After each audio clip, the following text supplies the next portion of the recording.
was in Amsterdam last year, and what impressed me was the enormous number of bicycles. And you mentioned the money spent on, Elise mentioned the amount of money spent on expressways.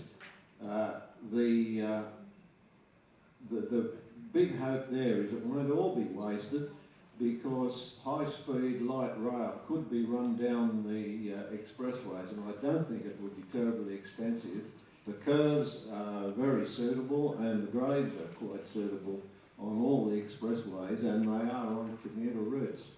So maybe that's one little bit of silver lining. Thank you. Thank you.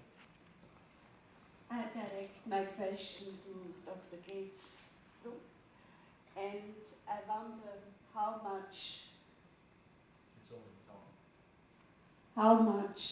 waste we have in our oil production, about, say, in road races and not road races, but motorsports. And also, you mentioned about public transport, like school buses in outer areas. Why can't it be light rail in those areas? And also, what about recycling oils, like cooking oils in restaurants that gets into tankers and then it's dumped? Or what happened to it? Thank you. Anyone respond to that? Sorry, I don't know how much they use in motorsports. I suspect it's a pretty small amount in the total scheme of things. I want to say something quickly on two issues. One, Lee and I get bashed up regularly because we are two, possibly only two, maybe perhaps another three other people who have opposed the V8 car racing and also the racing at Homebush. And we were both on our feet just last week because the noise that's generated is just unbelievable. You can have Akadaka concerts and U2, and you can have the Royal Easter Show, and the people that are living in Newington and all those new suburbs are just, their dogs go out of their mind, the supercars just drive people mad. And so the government has now solved the problem, and this is a wonderful way of solving it. The government has now outlawed complaints about noise.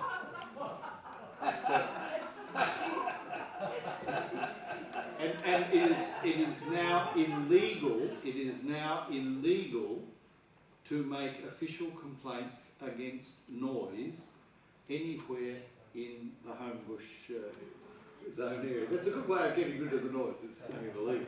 But what I wanted to tell you is that at my church we recently just had a men's night, a barbecue, and it was men and their toys, and the blokes brought along their toys. And I was staggered out of my local church. We had 21 guys who spend all their time on Harley Davidsons. We had motor racing vehicles and so on. But the best of all was a man who raced speedboats. And on his speedboat he has an outboard motor at the back which generates 1,900 horsepower. And he travels at 400 k's an hour as a very fast boat. But the thing that you're going to be interested in is that he tells me that he uses, because I asked him the question, 20 litres of high octane gasoline per second. I want to know, why do you need 1,900 horsepower on a boat? Horseful, I had a question to direct to Ms. Rhiannon and also to... Sorry. Thank you. I have a question to direct to Ms. Rhiannon and to Reverend Moyes. my perception is that the reason why the government is not acting on these issues presented this evening is that despite voting for the parties that and on issues for green issues, that our parliaments are full of lobbyists for financial interests that thwart any action or discussion on the issues presented this evening. I wanted to ask you how we might change our political system to actually bring greater power to the general public against these major financial interests.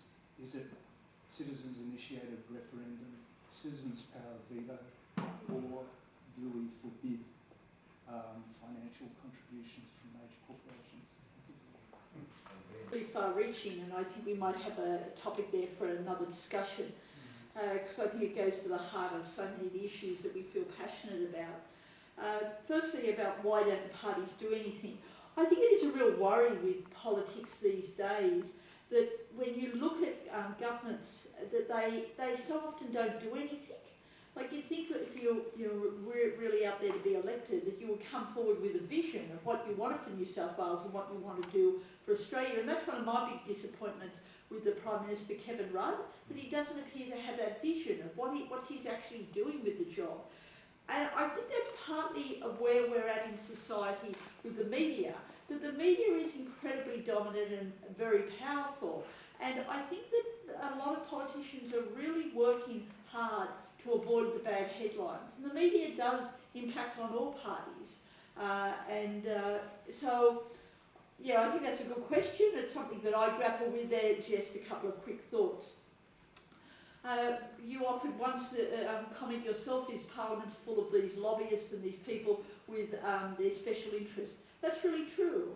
It's a side of life that myself and I imagine is similar for Gordon. When you're in a minor party, you don't come across that very much, but you certainly periodically hear about it, and there's periodically the stories break in the paper, and I think it's very worrying. I think another worrying trend is that more often when politicians leave from the major parties, leave politics these days, they end up going into working for a corporation. They're back here and they're lobbying for one of those corporations, and it makes that very, very unhealthy aspect to political life. And I think, in fact, our democratic process is going backwards these days. When you think of from the Chartist movement and the whole push there was to win the vote, then women to win the vote, getting rid of the property rights that people use to, to just keep Parliament for certain people in terms of standing as an MP. I felt that for a sort of century we were actually going somewhere, but these days it's hard-pressed to see any progress.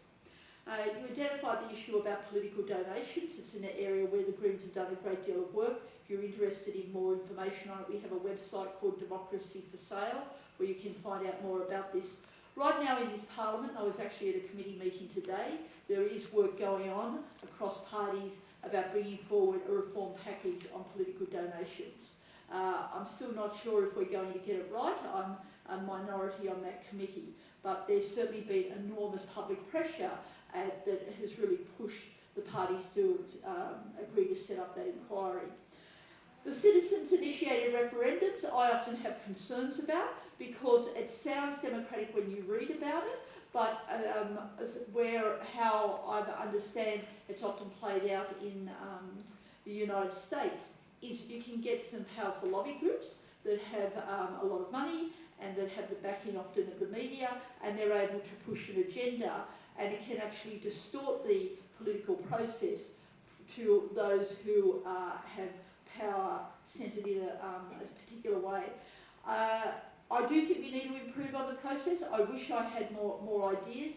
I think there are some interesting ideas coming out of Canada where governments actually help involve people in terms of people's cabinet coming forward with a decision-making role that can inject into the parliamentary process on the legislation and the sort of the essential policy ideas the government of the day is pushing. So it's something that I know I'm looking for more ideas on, and I think we'd have another good topic there. Thank you very much. Definitely. Thank you. I agree very largely with Lee on that matter. As the leader of a very small party and having to raise the funds to do all the things the party has to do, I am actually at the moment looking for a lobbyist who's willing to take my vote for $400,000, $500,000 a year. I can't actually find one, but if you know one going to spare, I'll be happy to talk with him or her. But seriously, I agree. Once you have lobbyists, and let me say to you, every week we sit with lobbyists. They're very persistent. They want to get their viewpoint across, and often they have very, very good research. The main thing is that we've got to make sure we get another point of view, or we have a look at somebody else in that issue. But lobbyists are a real problem, and so are developer donations, and we can do without both. And as Lee said, we've got an inter-party committee working on it at the moment. I am not at all optimistic that any good news will come out of that, because each of the major parties only succeed over the smaller parties because they have those donations, and they're not going to wipe them out.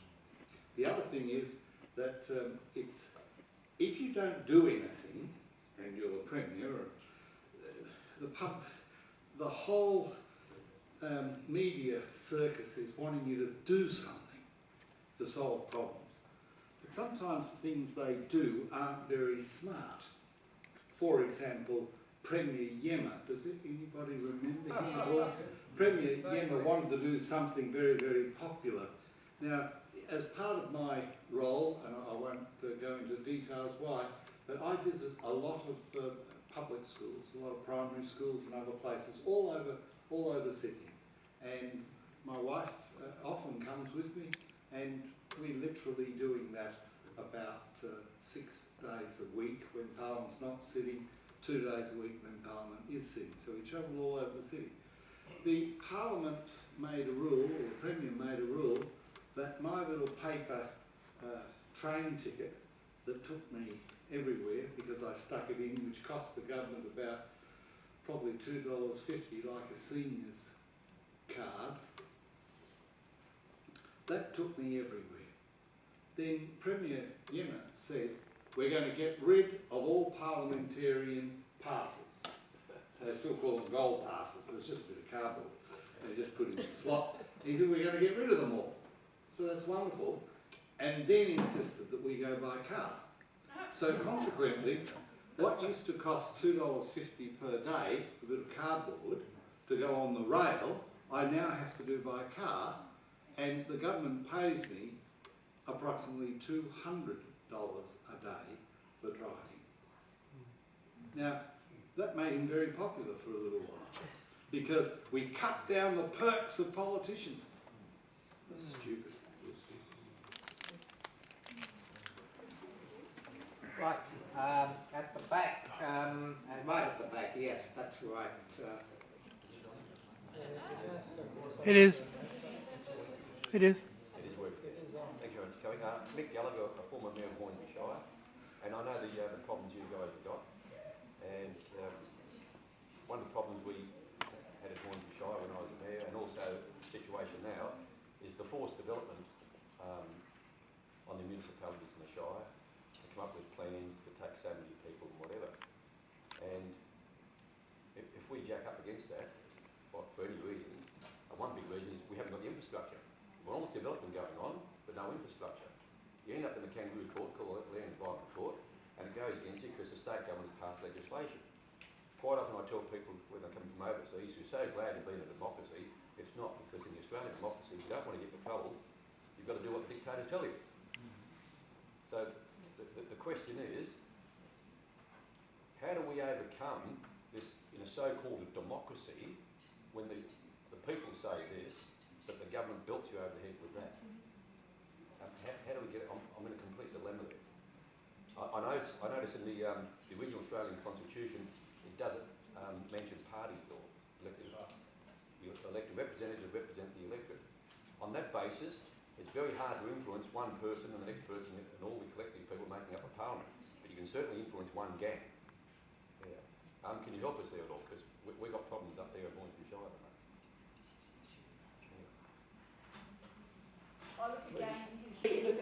It is a depressing time for many people in terms of seeing how wrong things are, in terms of planning, in terms of lack of public services. Really, we've got to keep the public pressure on. Your letters to the papers, your phone calls to politicians, it does keep the pressure on. And I think in terms of New South Wales, with the coming elections, that the best thing for us would be to have what's called representative government or collaborative government. And what many of us have used in the term we've used in the past is a hung parliament. So neither side have the numbers. And then with the number of independents, we've already got 6 independents, there's likely to be more elected. I think that would have a real advantage, is that when legislation came before Parliament, it would be debated much more on its merits, and it would give community groups like yours much more leverage to be able to come in here and influence it. Gordon and I sit up close in the upper house, and I think in the lower house, if we didn't have one party just dominating, that you would get much better outcomes. It's tough at the moment, but we've just got to keep our public voice going. Thanks very much. So we're not solving anything by just putting the other part. My name is June Darling. I'm not sure who I direct this question to. No? Yes, so I'm not sure who I direct the question to. It's about our trams that we used to have in Sydney many years ago. I hate to admit that I remember trams. My question is, why were they removed from Sydney back many years ago? If they had not been removed, would they be of any benefit today? There was a big fire actually that destroyed one of the big tram sheds and a lot of the trams, and after that they decided to get rid of them. I think the fundamental issue was there was such a growth in traffic. Of course, the trams basically went down the middle of the street. So when the tram stopped and people got on and off the tram, the cars had to stop behind the tram. And the idea was with buses, they can pull at the curb and the cars can keep on going.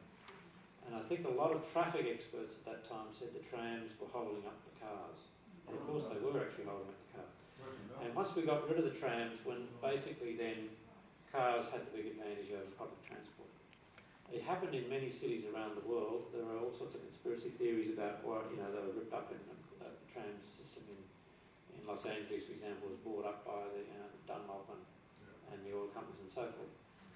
And some of that is true, for sure, that they did actually deliberately set out to destroy the interurban system that they had in the United States. It wasn't the same here, they were government-owned agencies. Part of the problem was the tram tracks and the infrastructure was getting to an age. Once infrastructure gets about 60 years old, you start to have a major maintenance bills. This is going to happen in America on their whole freeway system, which was built post-World War II, their interstate highway system.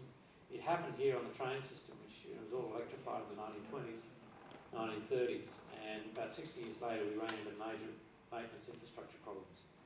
So I think it was a combination of factors, but many cities around the world have brought back trams in the form of light rail or streetcars.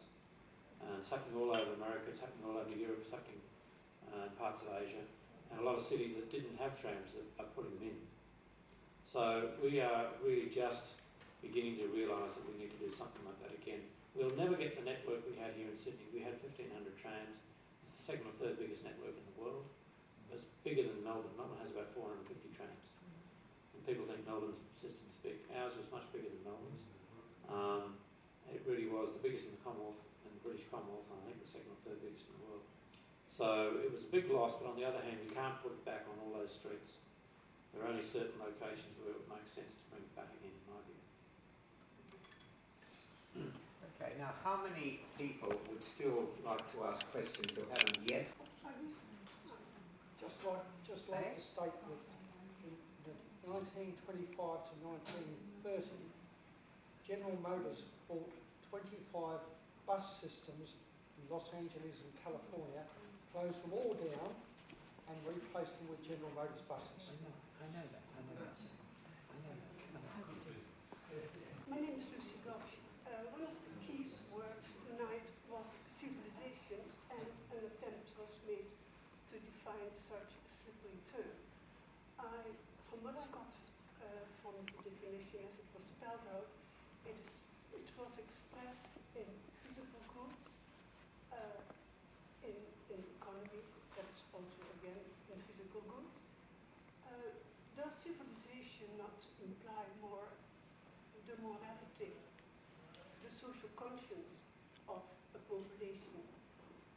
If that was the case, then we would probably not have such an enormous problem with the free rider problem, because all these environmental issues is all a question of free rider. I don't want to do it, but if you do it, I will benefit by it. So the public goods. So civilization, what is it?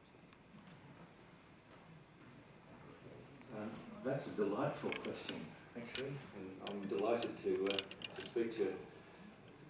In the study I did on civilization, there was that layer, as well as the physical side of things. There was the layer of what civilization means, what civics means, what being civilized means. And yes, there was the moral, the ethical and the cultural aspects of civilization. So it's all of those things. It's both the physical and the socio-cultural, if you like. And one observation I would have, at my age, I grew up post-war, not long after World War II was I born, in a very simple semi-rural situation with nothing much, as the youngest of 6 kids, and grew up in hand-me-downs. I don't think I owned a pair of shoes till I was about 6 or 7.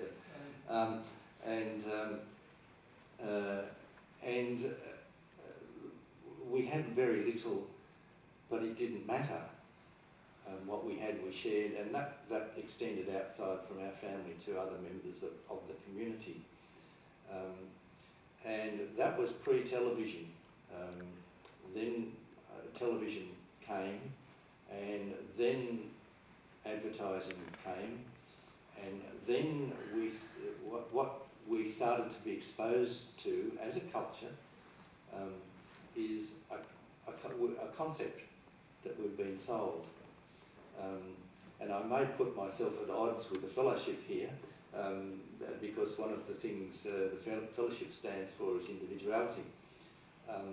I believe, yes, we are all individuals, but yes, the culture that we've been grown up, which has been heavily dominated by marketing of goods and services to us using sophisticated psychology and mass communications psychology, to turn us from being reasonably communal in our thinking, fairly egalitarian, to actually being dependent, self-centred, self-serving consumers, I think is a large part of the fact that we are not responding in the way we need to respond right now, because we've learned that someone else has the solution, we just have to buy it. Some of us are trying to consume our way out of peak oil and climate change, and we'll go and buy the low voltage lights and things like that. So I think we have a very strong cultural, socio-cultural, which is mental, spiritual, the way we view ourselves in the world, situation. Another thing about collapse of civilizations, I read that sometimes complex societies and complex systems collapse simply because they get too complex. And I think that is also part of the issue. We're bombarded with conflicting communications from many different sources, and value systems, including the whole concept of getting together and working on a problem, seems to have disappeared because we're splintered into massive subcultures. We align ourselves. We have no sense of community. Our communities are communities of interests rather than place, and we're fractured at that spiritual and cultural level. A bit of a hobby horse of mine, I'm seeing, but that's why I was delighted you asked the question, because yeah, I think all that's part of what we're dealing with here. Thank you, Peter. But I've got a lift. I'm now down to 3 minutes, and I think I'll just make it. So I will give my apologies. So thank you very much for the invitation. Thank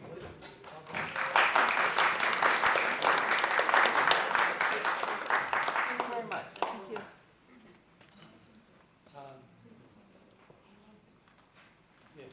Graham Hosking, I've been agent for public transport, so I agree with all of that. But the other thing... A little closer to the microphone, just... Yeah. Closer. Yeah. Okay. Nobody mentioned anything about car sharing. Sunday Telegraph, just 2 weeks ago, Mr Jeffries, I think Bruce Jeffries of the car share company GoJet, mentioned we need to make better use of cars. Multiple use of cars, certainly more intensive use of a smaller number of cars rather than each person having his own car. And if each person has his own car, by the time you buy it, it depreciates about 3,000 in value each year. So the only way to make it worthwhile is to really use it and use it a lot. So I'd like to ask you questions about car sharing. Also, a second one, Dr. Glazebrook came from Brisbane. I came from the Darling Downs, South Burnett area, and they're in the area of petrol rationing, I think. They had things called service cars, which my grandfather made a lot of use of, my mother made a lot of use of, and which, unlike a bus, it's just an ordinary car, usually a big American car, which transport a large number of people. If you couldn't justify a bus, if you didn't have, say, 20, 30, 40, 50 people to justify a bus, you could use the service car. And I think that continued in parts of Queensland until late 50s or early 60s. And in Sydney, I understand you had things called charabancs in select areas, which operate in a similar way. Should we change, apparently, is that illegal, actually, to have anything like that under our present taxi regulations? Seems to be. Otherwise, I'm borrowing from my knowledge of the Middle East, where those things are very common, whereas we seem to basically hand it out to single-person taxi use. Do you see a place in Sydney for that type of use and for the GoJet type of sharer car? Good idea, and it will reduce the amount of waste space we have. In Sydney, I think we have 100 square kilometres of space given over to parking cars. We have 3 or 4 car parking spaces for every car. So apart from the cost of the car itself, there's all the wasted space. So that the idea of actually sharing, and it's also getting back to that general idea that we shouldn't have to have all our own individual stuff, and we would have more community, feel if we actually had more shared goods. So I think car sharing is a great idea. Likewise, I think we need to introduce demand responsive transport again. It worked once upon a time because we all kind of got too wealthy and we all want to have all our own vehicles. All that sort of thing. We've gone away from a lot of those things, but I think we will head back. But we've got to change some of the regulations. In the early 70s, when I was first elected as a councillor of Sydney Council, one of the senior councillors said to me, if you want to get re-elected, don't interfere with people's drinking habits. They like their grog. That was golden rule number 1. Golden rule number 2 was, if you want to get re-elected, don't interfere with their motor car habits. Don't do anything to bugger up what they want to do with their motor car. Now, I take it from your... Gary, I must have had a senior moment when you were talking about it, but I think you had some evidence in your slide there to suggest that that paradigm of the early 70s is not true. That people, in fact, are crying out for changes. I'm just wondering, could you just go over that point? Because I missed it. Just very briefly, yeah, we interviewed about 2,400 people. We found 60. We actually were trying to find out what their willingness to pay for a decent transport system, because everyone likes to whinge and say there's too much road congestion and the trains are late or whatever, overcrowded. Anyways, we asked them what improvements they wanted, but we also at the same time asked them what they'd be willing to pay for. So we put in the same question a series of different types of improvements, and fares would go up by 20%, parking would go up by $8, you'd have 8 cents a litre carbon charge, etc., etc. Or you'd have $100 a year household tax levy, whatever, all sorts of different combinations. And when we worked it all through, we found out how much people were willing to pay. And in addition to wanting more public transport rather than more roads, they were actually willing to pay about 3 times as much for a decent public transport system as for a whole lot more roads, which is actually at one level it's surprising, and another level it's probably not, because people work out that if you build more roads, they quickly fill up with more traffic. That just encourages people to drive more, use public transport less. Ultimately, you don't solve the congestion problem by building more roads, and they've kind of worked that out in Sydney. So they've realised that we actually have to go and do something about our public transport. I think this it's for Peter Driscoll. I just wanted to ask a little bit more about the transitions movement, because I didn't get much of a sense of where it's at practically. So I'm kind of interested in, for example, questions like which areas have been responding well, like geographically, which parts of Australia, what measures you're using to get a handle on what's going well. You've got your food at the bottom of the pyramid, and your economy and your culture, like which of these pillars of civilization are holding out. So a word about that. The whole transition idea grew out of permaculture, starting from about 2005, and its first experiment